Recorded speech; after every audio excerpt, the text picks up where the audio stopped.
안녕하세요. 미국 유학고스TV 시청자 여러분들, 유학고스입니다. 자, 오늘도 멤버분께서 질문이 있으셔서 한번 읽어보고 리뷰해 드리도록 하겠습니다.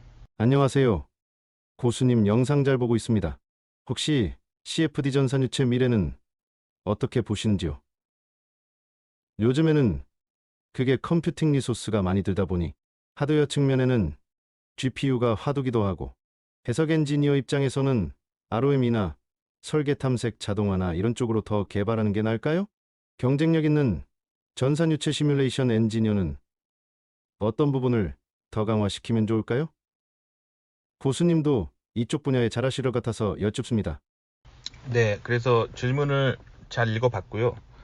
일단 전산 유체 역학을 하시려고 하는 거잖아요. Computational Fluid Dynamics라고 하죠. 그러니까 이게 뭐냐면 컴퓨터를 이용해서 액체가 흘러가는 거를 이제 시뮬레이션 해보는 거예요. 그런데 이거 하시는 분들, 한국에서 CFD 하시는 분들, 아주 미국에 와서 대부분 망하는 근본 원인을 알려드릴게요. 그 망하는 이유를 먼저 아셔야겠죠. 한국에서 CFD 하는 사람들이 대부분 엔진 연료체 해석을 하기 때문이에요. 그 이유는 뭐냐면 한국에 계신 교수님들이 옛날에 공부하신 분들이에요. 뭐 한국의 대부분 이제 명문대 주요 대학교 계신 교수님들이 사실 다 미국에서 박사를 하고 온 건 사실이거든요.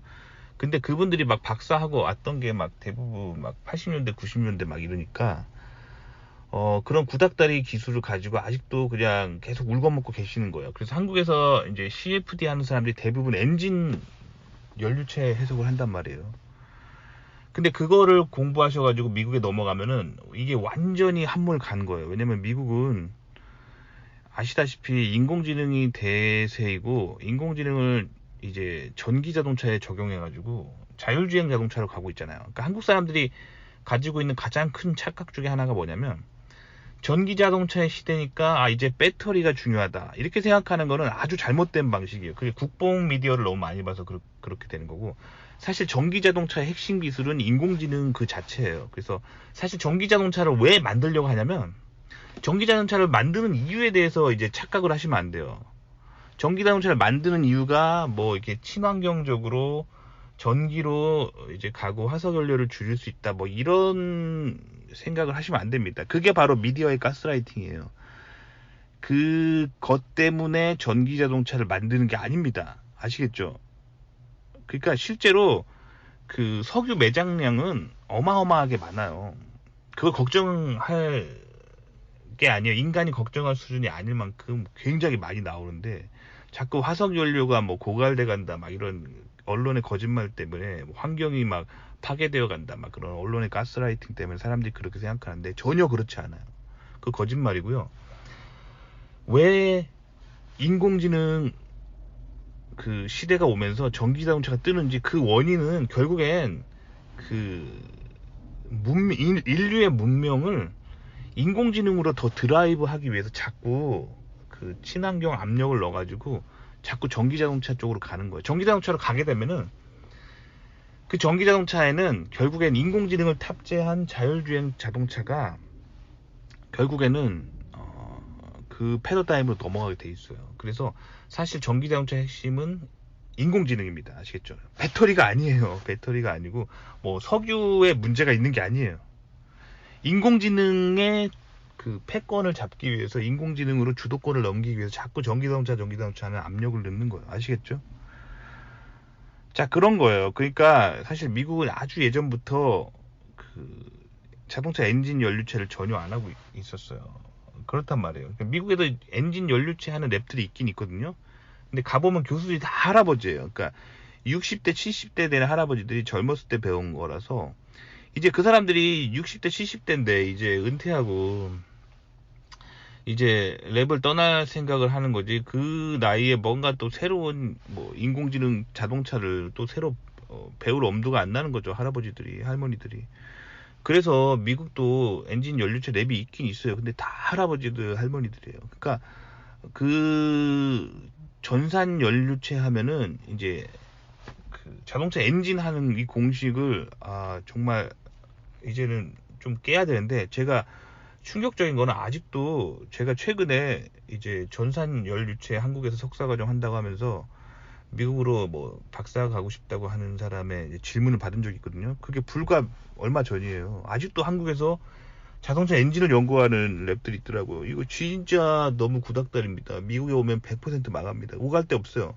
실제로 제 친구가 그런 애가 있어요. 어렸을 때부터 그 포뮬러 1 경기 있잖아요. F1 경기 너무 좋아하고 스포츠카 너무 좋아하고 막 그래가지고 자동차를 너무 좋아해가지고 그 엔진 연료체를 미국에서 대학원을 한 친구가 있어요. 한국인 친구인데 한국에서 랭킹 1위 학부를 나오고 미국에서 엔진 연료체 전공으로 CFD를 대학원에서 한 친구가 있거든요. 근데 사실 미국인들은 다 GPU를 이용한 병렬 연산 연구해가지고 이제 자율주행 자동차 연구하고 있는데, 그 미국인들의 흐름과 거꾸로 간 거죠. 그래가지고 이 친구가 엔진 연료체를 공부를 했거든요. 저랑 이제 박사 같이 공부한 동기니까.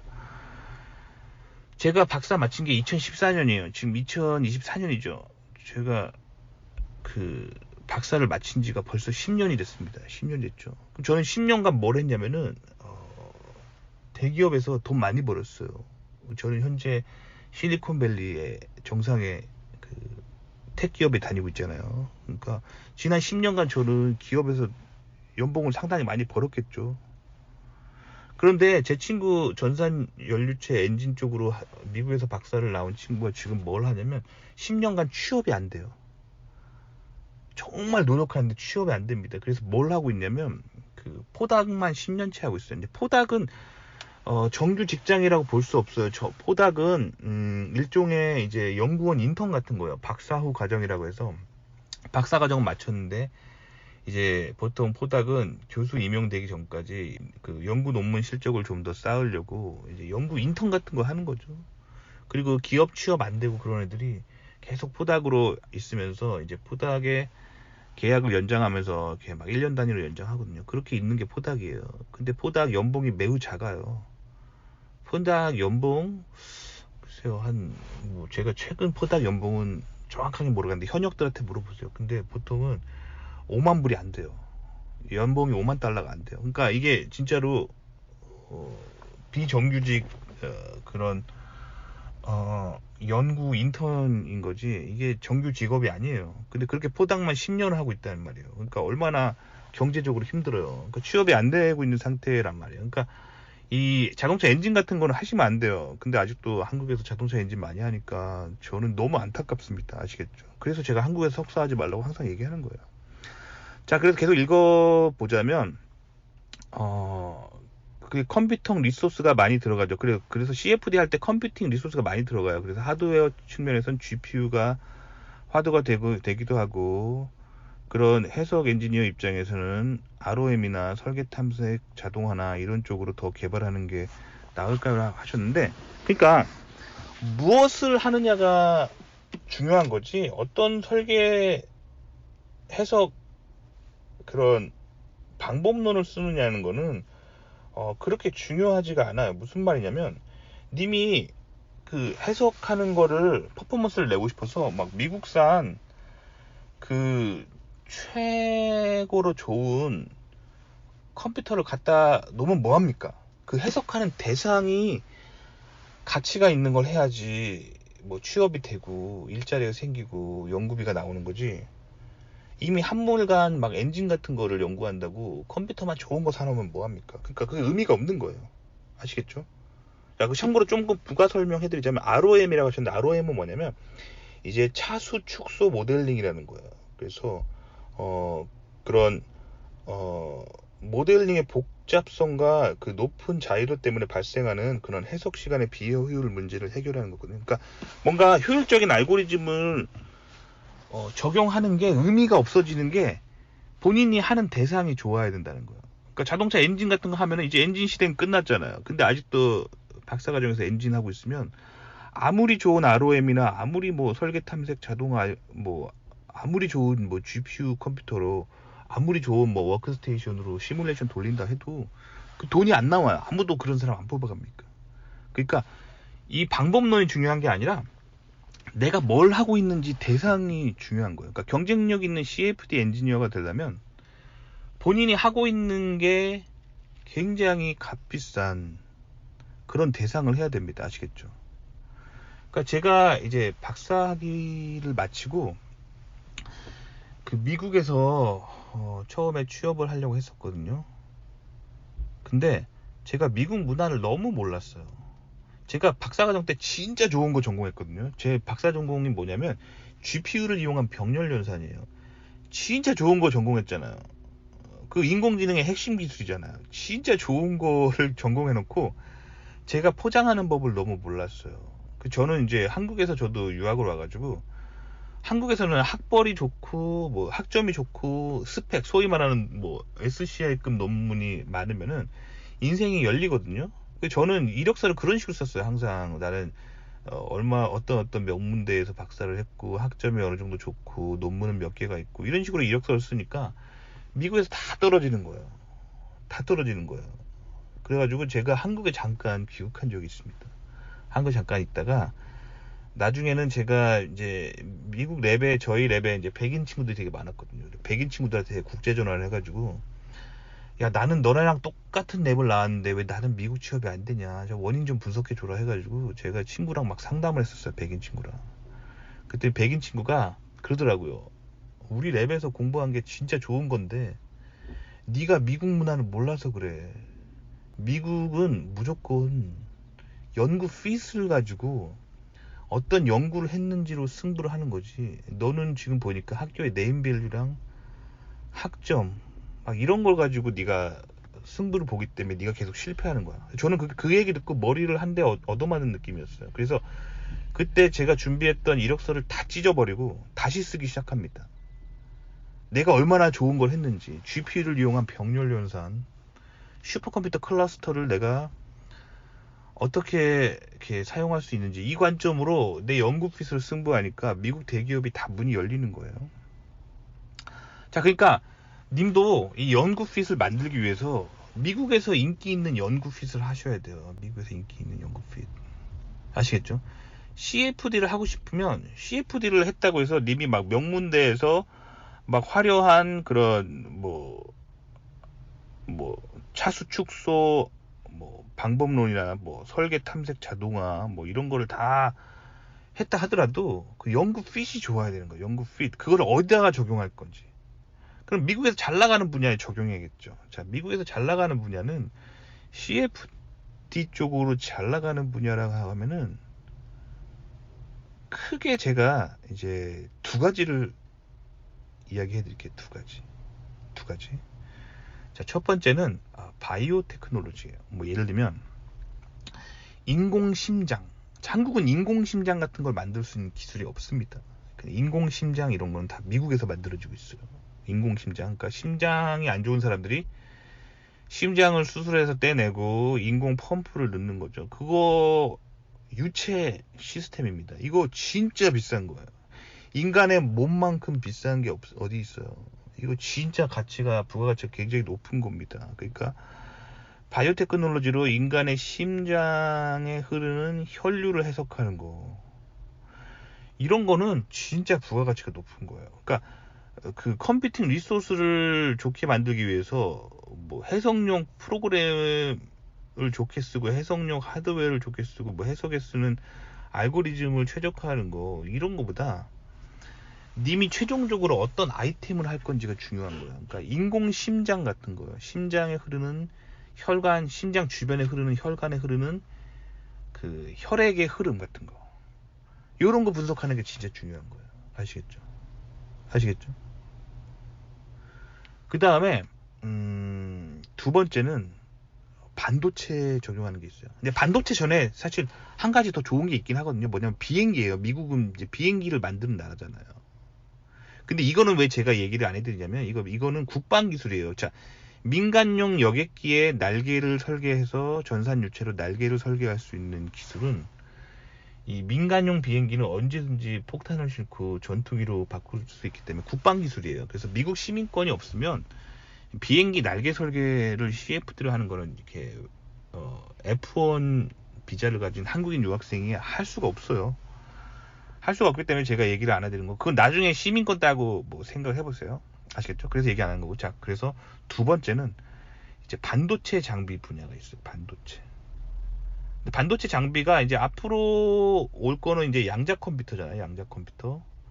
근데 양자 컴퓨터는 극초 저온에서 작동을 합니다.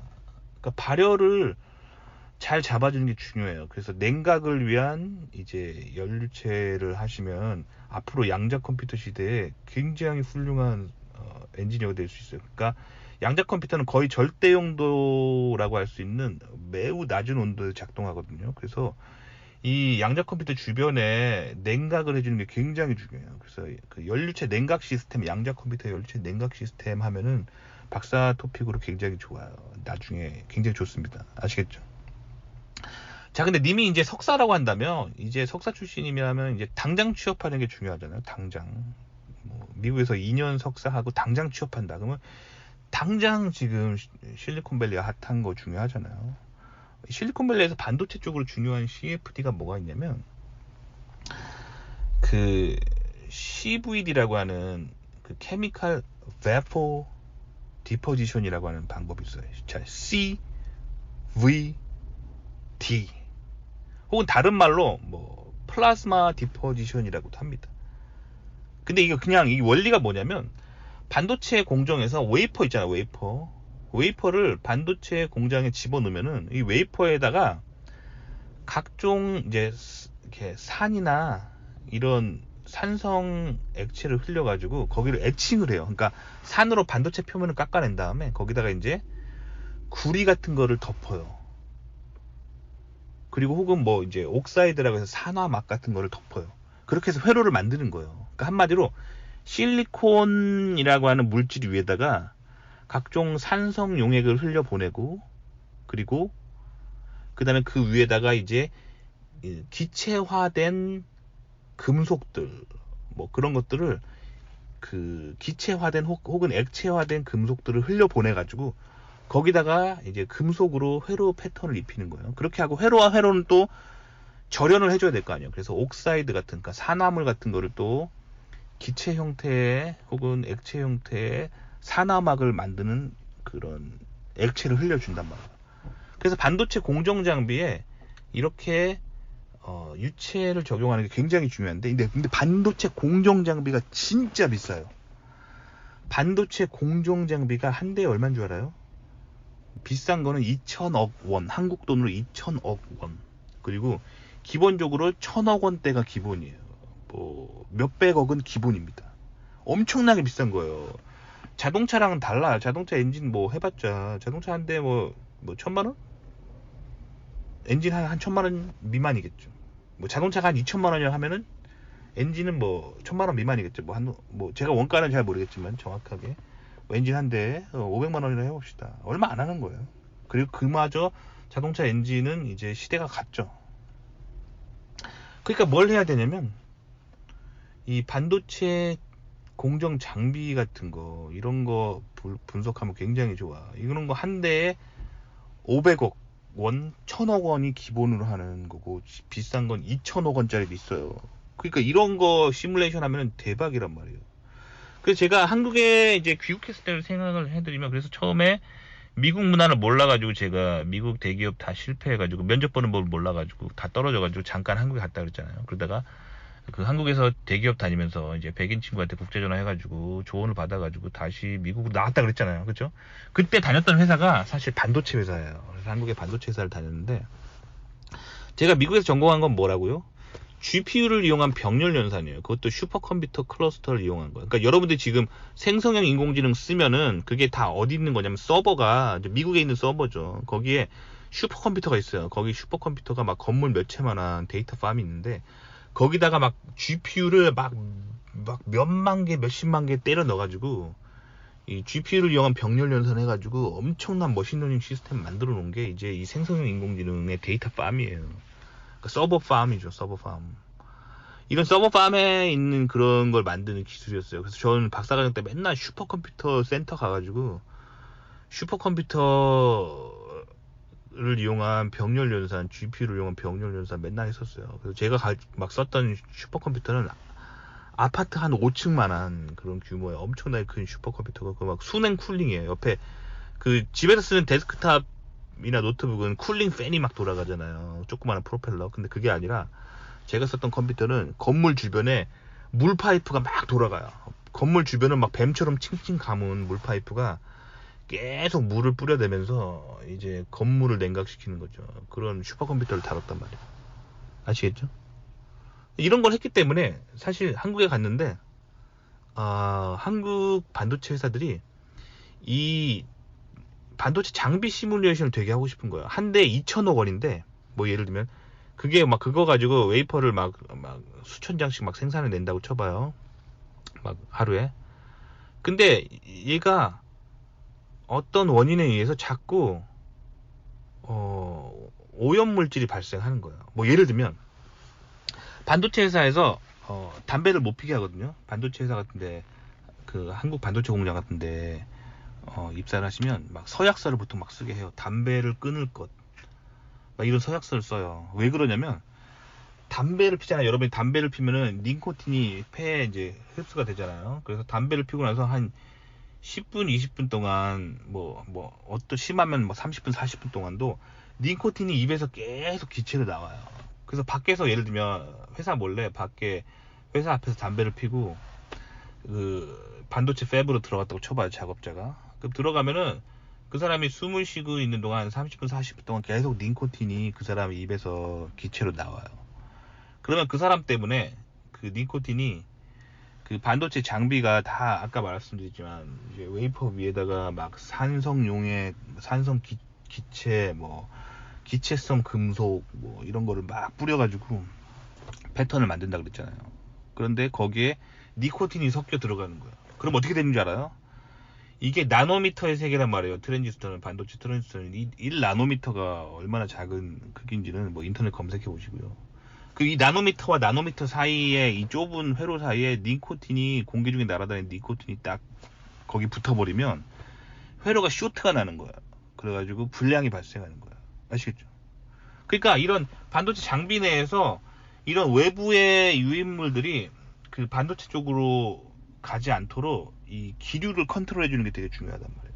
그래서 반도체 생산 장비 안에서 이 기류가 어디로 흘러가는지를 정확하게 알고 싶어요. 반도체 회사들은. 근데 한국에 CFD 한 사람들이 이걸 할 줄 아는 사람이 없어요. 그래가지고 한국의 CFD 한 사람들이 다 자동차 엔지니어 했기 때문에 이 사람들이 이런 거 몰라요.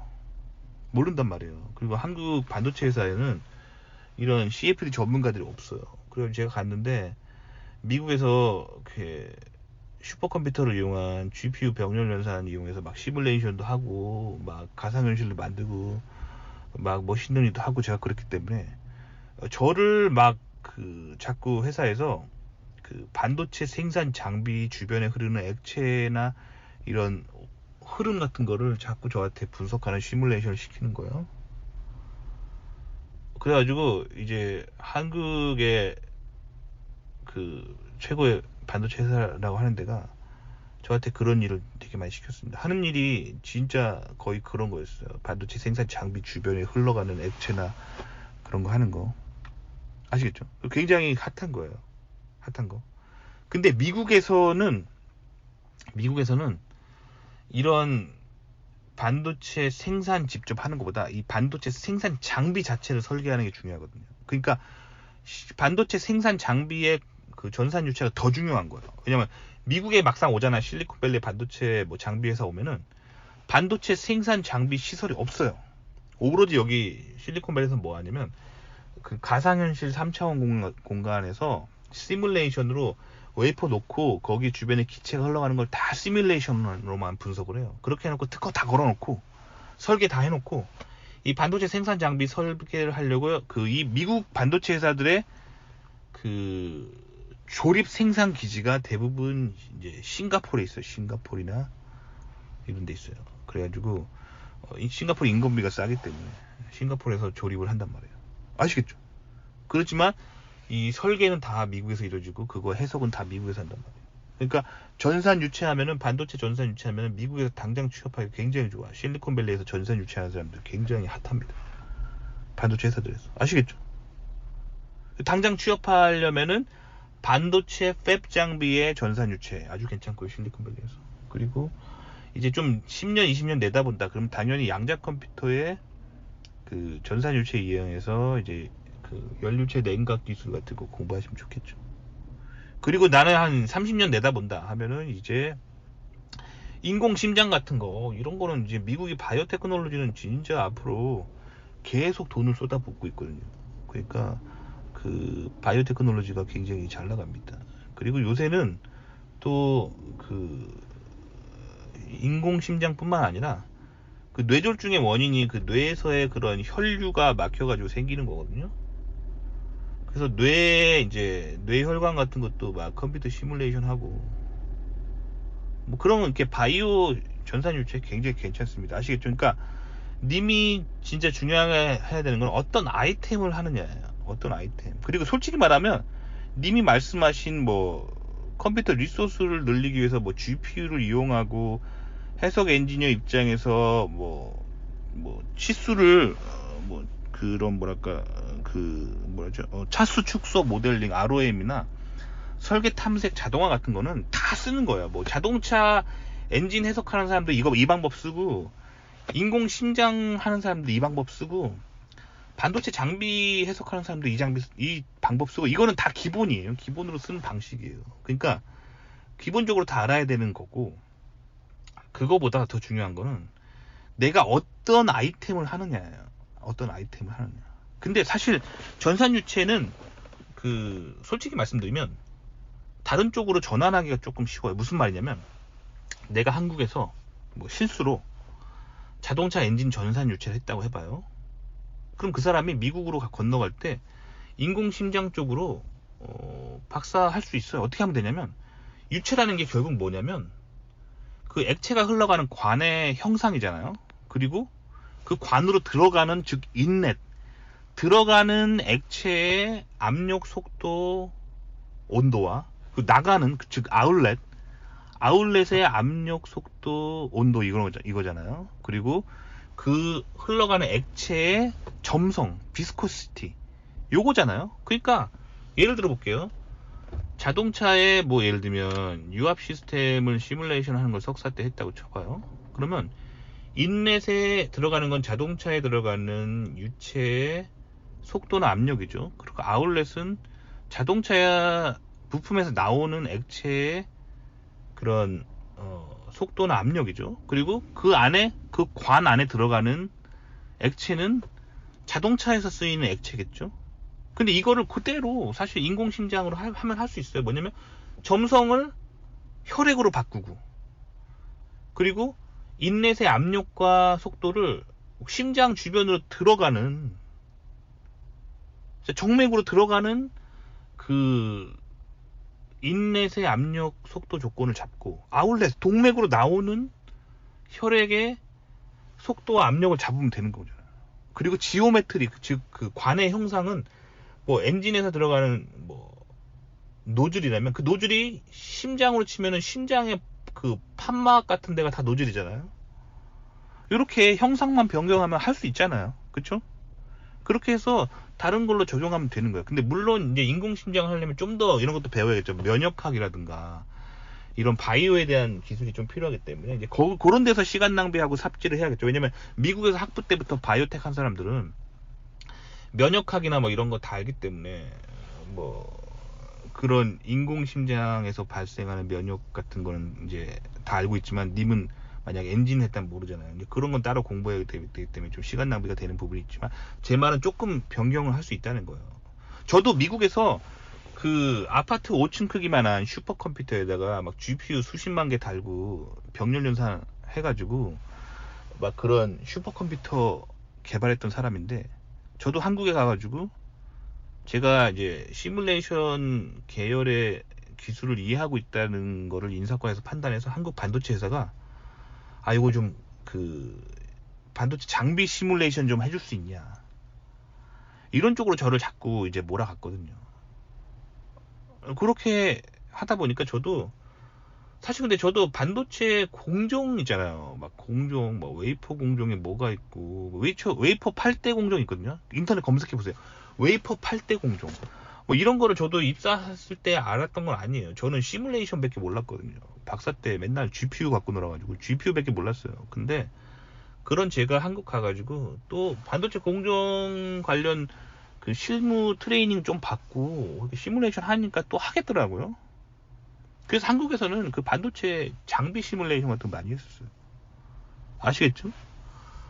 그러다가 이제 미국 나오면서는 이제 제가 이제 시뮬레이션 했던 전공 중에 GPU 관련해서 뭐 이런 거 다시 살려가지고 나온 거죠. 그러니까 본인이 계속 잘 나가는 게 뭔지 보고 자기의 인생의 궤도를 계속 수정하면서 연구피스 계속 만들어 나가시면 돼요. 근데 당연히 미국에서 학부부터 쭉 했던 사람들이 유리하겠죠. 미국의 연구피스 잘 아니까. 근데 님은 한국에 살고 있으면 이 한국의 국뽕 언론과 한국 대학원의 흐름 때문에 미국의 연구핏이 잘 안 보여요. 그게 문제죠. 그러니까 사실 미국에서 현역으로 일하고 있는 사람들 얘기를 자주 들으시면서 계속 연구핏을 만들어서 나오셔야 돼요. 아시겠죠? 그러니까 한국에서 CFD 하면 절대 자동차 관련 연료체, 자동차 기계 부품, 뭐 유압 시스템 이런 거 연료체 절대 하지 말라는 거예요. 아시겠죠? 첨단을 보시라는 거예요. 아시겠죠? 그래서 답변 드려봤습니다. 도움이 되셨기 바랍니다.